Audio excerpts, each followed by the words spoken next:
Hi, I'm Spiro with my current opinion on the guy in the sky. I've often said lately that God is not dead, but is headed for life support. Now those who understand what I mean tend to say that it can't happen soon enough, while others may be shocked and even offended. Sorry about that, but it is time to come to a new understanding of what God might actually mean. It is written that we were created in the image and likeness of God. Now this easily leads to thinking of a God up in the sky, looking and thinking something like us, but on a grander scale. This God has a personality, likes and dislikes, picks sides, cares who wins the Super Bowl, can be offended, and often capriciously smites both the wicked and or the righteous for no discernible or understandable reason, but it is thought obviously by some obscure plan. What do people all too often say when something really bad happens? It's God's will. He has a plan. Things like that. We've been led to fear and to try to curry favor with this God, hoping to avoid horrible punishment in an eternal afterlife. But as George Carlin put it so well, but he loves you.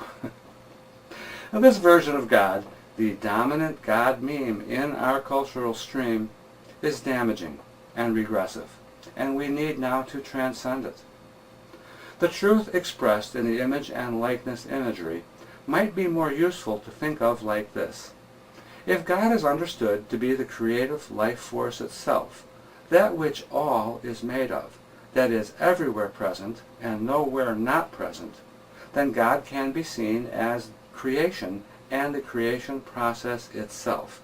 We, humans, have the ability to shape this creative energy through our consciousness, and here is where the image and likeness may make some sense. It's written that Jesus said at one point, "Is it not written that ye are gods?" We are each shaping the life force, the creative energy of existence itself, through our individual consciousness into what appears to be our lives. In this sense, we do operate in the image and likeness, creating our own versions of the universe along with everyone else, which makes up this vast shared dream of consensual reality. We are all in the God game together, and it's time to wake up to it and play it consciously. It is the nature of the emerging new paradigm that this shift takes place. But the guy in the sky is not so easily left behind. This version of God is deeply embedded in mass consciousness, and almost all language used to speak of the very idea reinforces the old image.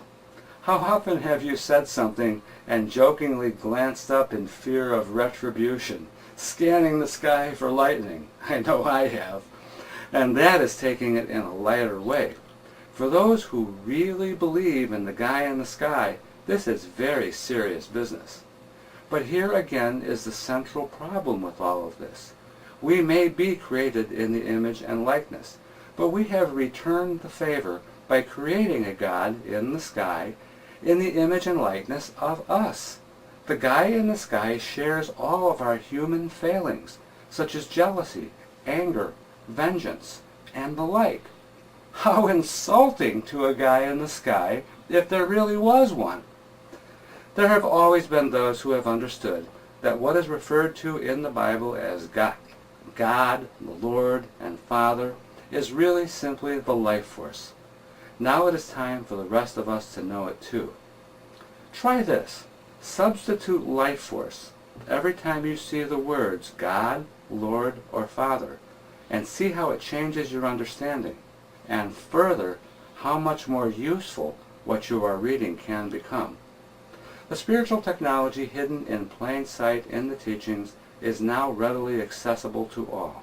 We really just need to shift our understanding of some key terms and we're in business. But the guy in the sky must die.